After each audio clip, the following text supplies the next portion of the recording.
You're standing in the grocery store aisle. Someone's cart bumps yours. Before you even register the touch, the word is already out. Sorry, you didn't do anything.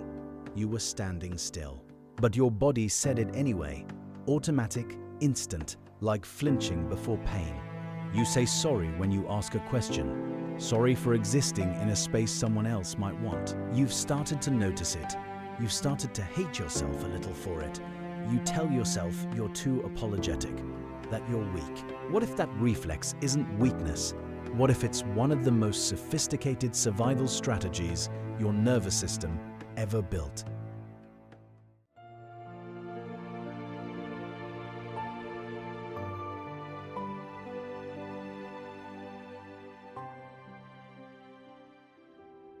Here's what actually happened. You learned early that someone else's anger was always your fault, even when it wasn't. Especially when it wasn't. A parent who blamed you for their bad day. A caregiver whose mood could turn on a dime and somehow you were always the reason. A household where you were held responsible for emotional weather you didn't create and couldn't control. You were too young to know that wasn't how it's supposed to work. So your brain did what it had to. It built a system.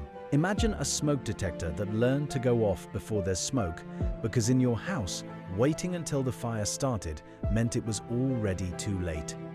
That's what your sorry became. A preemptive alarm. An attempt to shrink yourself before someone decided you were taking up too much space. Psychologists call this the Fawn response. It's one of the 4 survival responses to threat: fight, flight, freeze, or fawn. Fawning means making yourself pleasing, non-threatening, small. It means apologizing for your existence so no one has a reason to hurt you. And it worked. You survived. That reflex kept you safe in an environment where someone else's discomfort was always treated as your emergency. The problem is your nervous system never got the memo that you're not in that house anymore. It's still running the same protocol, still sounding the alarm, still trying to protect you from a threat that might not even be there. You aren't broken. You're still operating under the rules that kept you alive. Your brain learned something devastating. If you apologize first, you can control the scope of the attack. You'd rather convicted yourself of a small crime than be convicted of a large one you didn't commit.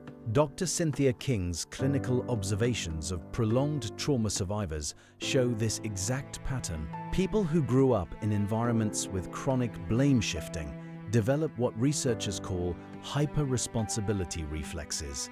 You take the blame before anyone can assign it to you. It's preemptive shame management, and it makes receiving kindness feel destabilizing because kindness doesn't fit the map. Your nervous system has been scanning for danger so long that safety feels like a trap.